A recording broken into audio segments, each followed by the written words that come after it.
La economía de Estados Unidos se está debilitando. Las personas tendrán cada vez menos dinero y eso hará que compren cada vez menos cosas. Y si las personas compran menos, las empresas producirán menos y despedirán personas, lo que hará que las personas consuman aún menos y las empresas despidan todavía más personas. Así se generará un círculo negativo que podría llevar a Estados Unidos a una recesión, que es cuando ocurre todo esto y el Producto Interior Bruto, que representa todo lo que un país consume y produce, se reduce. Pero no todos están de acuerdo con que la recesión esté llegando, y algunos expertos como Esther George, una funcionaria de la Reserva Federal, dice que aún es posible un aterrizaje suave para la economía de Estados Unidos. ¿A qué se refiere la Reserva Federal con aterrizaje suave? Es un juego de palabras donde se compara a la economía con un vuelo en medio de una tormenta. Hoy es como si Estados Unidos estuviese atravesando una tormenta por la crisis económica y los graves problemas como la inflación. Un aterrizaje suave, al igual que en un avión, sería poder manejar la economía para que el país no entre en recesión, así como un piloto aterrizaría el avión suavemente a pesar de la tormenta. En el vídeo de hoy nos meteremos en el debate sobre si es posible un aterrizaje suave o si vamos directos a una recesión, y para poder analizar eso vamos a ver 4 indicadores. El primero es el Producto Interior Bruto, que es fundamental para poder analizar una posible recesión, ya que justamente la recesión se confirma cuando el Producto Interior Bruto se achica. El segundo indicador a analizar será la cantidad de dinero que están gastando los consumidores de los Estados Unidos, ya que cuando los consumidores muestran confianza en la economía y gastan más dinero, la economía crece y las empresas producen más, generando más empleo. Pero cuando el consumidor deja de comprar cosas, eso puede ser el inicio de una recesión. El tercer indicador será el salario real, que básicamente mide el poder de compra de los sueldos de los americanos, y si baja el poder de compra, los consumidores comprarán menos y eso llevará a que las empresas ganen menos dinero. Y el último será el desempleo, que básicamente nos dice cuántas personas están sin trabajo, y si aumenta el desempleo es más probable que el país entre en una recesión porque la gente tendrá menos dinero y consumirá menos. Empecemos nuestro análisis por el Producto Interior Bruto. Este gráfico nos muestra cómo varió el Producto Interior Bruto anual por trimestre. Por ejemplo, si el producto anual creció o cayó de un trimestre de 2021 al mismo de 2022. Cuando vemos barras azules, significa que el Producto Interior Bruto creció, o sea, se consumió y produjo más. Y cuando vemos barras amarillas, significa que cayó. En el cuarto trimestre de 2022 hubo un crecimiento del 2,9% con respecto a 2021, pero si comparamos el tercer trimestre de 2022 contra el cuarto, vemos que la economía está creciendo más lentamente, ya que en el tercer trimestre había crecido 3,2% y en el cuarto creció 2,9%. Además, está muy por debajo del crecimiento del 7% que hubo en el cuarto trimestre de 2021. Eso nos indica que la economía se está desacelerando, es decir, que sigue creciendo pero a un ritmo mucho más lento. De hecho, si comparamos los 4 trimestres de 2022 contra los 4 trimestres de 2021, veremos que el crecimiento en 2021 fue en general mayor al de 2022. Por ahora estamos viendo una desaceleración de la economía que, de continuar, podría terminar en una recesión. Sin embargo, aún falta para llegar a una recesión. Si miramos el mismo gráfico durante la crisis de 2008, podemos ver con claridad cómo es una recesión. En 2008 vimos que primero la economía empezó a desacelerarse en 2007, ya que el Producto Interior Bruto crecía, pero cada vez crecía menos. Y luego en 2008 hubo 4 trimestres consecutivos de caída del Producto Interior Bruto. ¿Podría entonces haber una recesión como en 2008? Muchos expertos creen que no, y que por más de que es muy probable que haya una recesión, sería mucho menos grave. Es decir, el Producto Interior Bruto no caería tanto como cayó en 2008. Por ejemplo, expertos de Bank of America, uno de los bancos más grandes de Estados Unidos, piensan que habrá una recesión leve en Estados Unidos en la primera mitad de 2023. Y expertos de JP Morgan, otro de los grandes bancos, prevén que las economías desarrolladas como la de Estados Unidos caigan en una recesión leve en 2023. Pero, ¿por qué la economía sigue creciendo y no cayó aún en una recesión? Esto lo podemos explicar a partir del segundo indicador, que es el nivel de gasto del consumidor. Los consumidores de los Estados Unidos siguen gastando su dinero a niveles que permiten que la economía siga creciendo. Este gráfico muestra el nivel de gastos de los consumidores y, como vemos, viene subiendo casi siempre desde la pandemia a comienzos de 2020, donde la cuarentena hizo que cayera mucho el gasto de las personas. Hasta ahora, el año 2022 parece haber finalizado bien en relación a la economía en el sentido de que el Producto Interior Bruto está creciendo, y el gasto del consumidor también. Sin embargo, a pesar de que el 2022 fue bastante bueno, parece que la economía está perdiendo impulso. Es decir, cada vez está creciendo a un ritmo más lento como vimos antes, y el gasto de los consumidores en el último trimestre parece haber caído. Además, hay otras señales que muestran que la economía se está desacelerando. Las ganancias de las empresas están empezando a caer y es probable que empeoren a medida que la economía se desacelera. Por otro lado, los inversores tienen bajas expectativas en relación a las ganancias de las empresas, y expertos de Wall Street esperan que las ganancias caigan por primera vez desde los primeros días de la pandemia.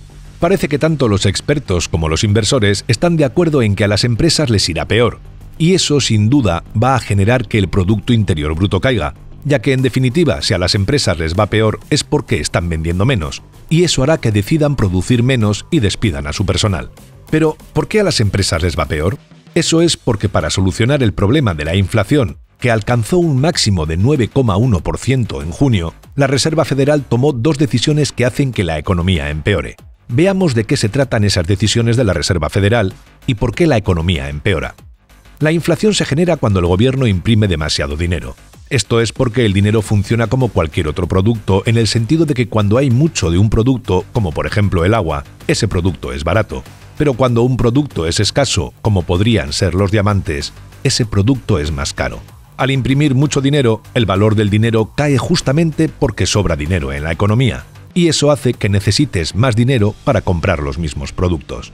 Es decir, la inflación no hace que suban los precios de los productos, sino que lo que pasa es que cae el valor del dinero. Y en los últimos años el gobierno de Estados Unidos imprimió muchísimo dinero, especialmente en la pandemia cuando tuvo que ayudar a las personas y a las empresas dándoles dinero para evitar que quebraran durante las cuarentenas, como podemos ver en este gráfico que nos muestra el total de dinero que hay en la economía. Ahora, así como aumentar la cantidad de dinero hace subir la inflación, para solucionar el problema de la inflación hay que sacar dinero de la economía. Por eso la primera decisión de la Reserva Federal fue no imprimir más dinero, ya que así no se agrega más dinero a la economía. Además, lo segundo que hizo fue elevar la tasa de interés de los bonos del Tesoro. Los bonos del Tesoro son el instrumento que el gobierno usa para pedirle dinero prestado a los inversores en la bolsa, y la tasa de interés es el dinero extra que le da la Reserva Federal a los inversores por prestarle dinero. Entonces, como esa es una inversión segura, ya que la probabilidad de que el gobierno de Estados Unidos no devuelva el dinero que pidió prestado es casi cero, los inversores se ven atraídos por la subida de tasas y deciden darle su dinero al gobierno en vez de dárselo a las empresas, y de esta forma el gobierno saca dinero de la economía. Y justamente desde que la Reserva Federal empezó a aumentar la tasa de interés a comienzos de 2022 para llegar a un 4,75% hoy, la cantidad de dinero en la economía viene bajando como podemos ver en este gráfico, y eso hizo que la inflación bajara al 6,5%. Pero como dijimos, esta receta para bajar la inflación tiene consecuencias muy negativas en la economía de los Estados Unidos. Para empezar, el hecho de que los inversores le den su dinero al gobierno en vez de a las empresas hace que tengan menos dinero para poder crecer.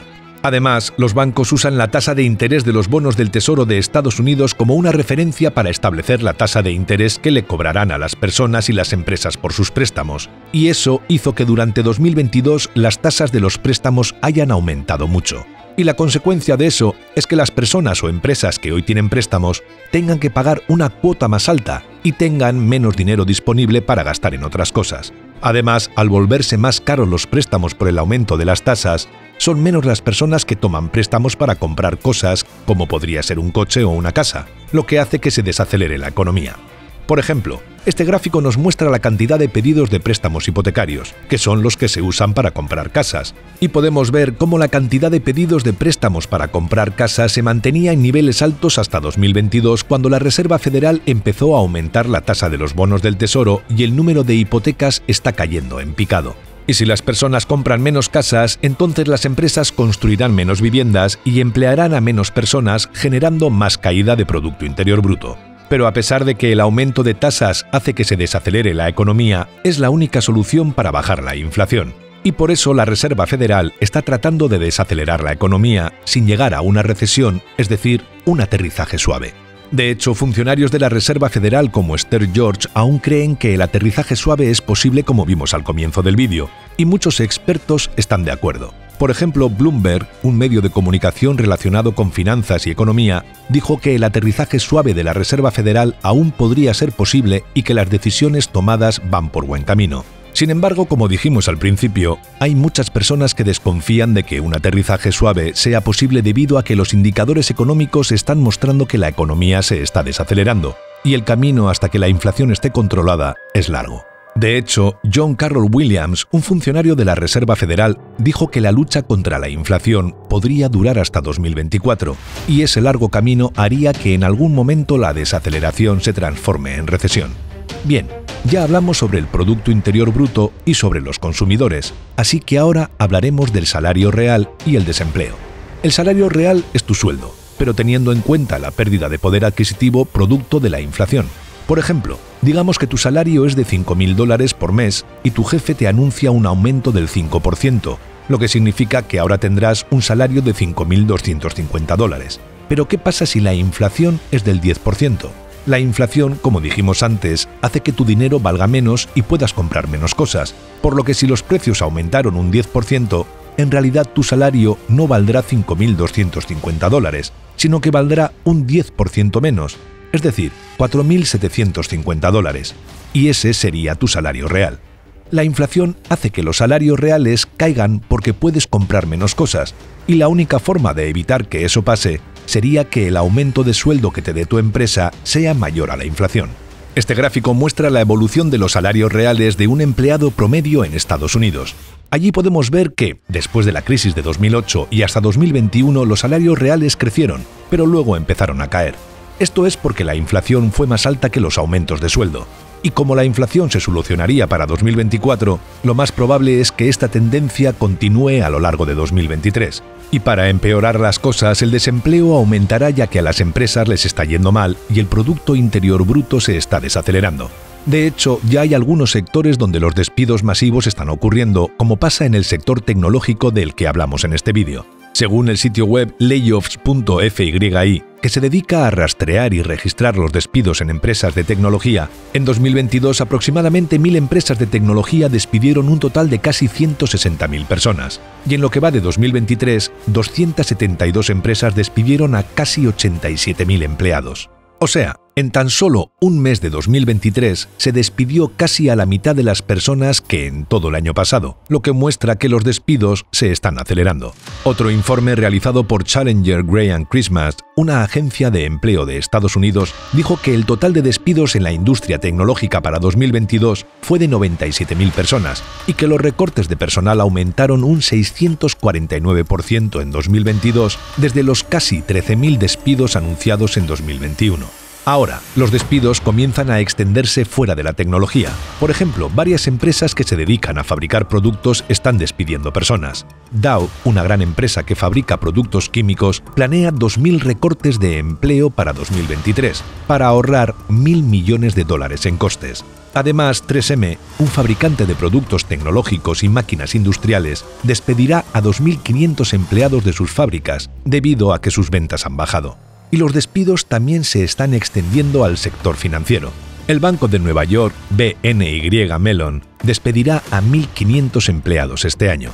Y Goldman Sachs, otro importante banco, recortó 3.200 empleados en enero preparándose para un año difícil. Otro sector donde se está viendo recortes de empleados es el minorista, donde las empresas están cerrando locales y despidiendo personas como vimos en este vídeo. Pero más allá de las noticias periodísticas, estos despidos no impactaron por ahora en la tasa de desempleo. Después de subir mucho durante la pandemia a causa de las cuarentenas, se mantuvo en niveles muy bajos parecidos a lo de la prepandemia. Pero este indicador puede no ser del todo exacto, ya que si una persona se cansa de buscar trabajo y deja de hacerlo, o siente que está viejo y decide retirarse antes de seguir buscando, no se considera desempleado. Por eso es necesario ver otros indicadores para analizar el desempleo. Un indicador que podemos ver es el de los nuevos puestos de trabajo que se crean, y en ese sentido, la cantidad de nuevos trabajos creados viene cayendo desde comienzos de 2022, indicando que las empresas no necesitan más empleados porque no están creciendo, y eso es un signo de desaceleración de la economía. Otro dato tiene que ver con el informe de empleos de diciembre, que es un reporte que hace el gobierno donde muestra estadísticas sobre el mercado laboral, que por más de que dice que la cantidad de empleados creció en 439.000, aclara que eso fue después de haber disminuido durante 3 meses consecutivos. Además, aún hay 2,95 millones de empleos menos en relación a los niveles previos a la pandemia. Por más de que algunos indicadores, como el nivel de desempleo, digan que el mercado laboral está fuerte, ya hay otros indicadores que están mostrando que el mercado de empleo se está debilitando y que la desaceleración va a hacer que en algún momento el desempleo empiece a aumentar. De hecho, un informe elaborado por Fitch Ratings, una empresa que se dedica a evaluar riesgos en las inversiones, dice que es probable que se pierdan 2 millones de empleos y que la tasa de desempleo aumente al 5,3% hacia 2024. Ahora bien, como dijimos antes, el Producto Interior Bruto seguía creciendo más que nada porque los consumidores estadounidenses seguían gastando su dinero. Pero si los salarios reales siguen cayendo, las cuotas de los préstamos de las personas siguen aumentando, el desempleo aumenta y las personas se asustan por la recesión, es casi seguro que las ventas minoristas caerán. Y si las ventas caen, las empresas van a producir menos y eso va a acelerar los despidos, generando aún menos ventas y más despidos, en un círculo negativo que va a llevar a la recesión. De hecho, los estadounidenses ya están empezando a recortar sus gastos. El Departamento de Comercio de los Estados Unidos informó que las ventas minoristas cayeron un 1,1% en diciembre, después de una caída del 1% en noviembre. El miedo a la crisis hará que los consumidores sean más cuidadosos en sus gastos y pospongan las compras que no sean absolutamente necesarias. De hecho, como los estadounidenses están perdiendo salario real, deciden usar más las tarjetas de crédito para poder mantener el alto costo de vida. Y debido a la acumulación de deuda, el 46% de los titulares de tarjetas de crédito no son capaces de pagar los saldos de sus tarjetas y los trasladan de un mes a otro. Y lo peor de esto es que como la tasa de interés está aumentando, esa deuda de tarjeta de crédito es cada vez más difícil de pagar. Por eso es importante que no dejes que esto te pase a ti. Debes tratar de no usar tu tarjeta de crédito o pagar el total todos los meses, porque la situación económica va a empeorar antes de mejorar. Ahora que ya hemos analizado estas variables, vemos que hay datos que muestran que un aterrizaje suave es posible y otros que muestran que la recesión es casi un hecho. Algunos expertos creen que el Producto Interior Bruto crecerá en 2023 y hasta calculan de cuánto sería ese crecimiento.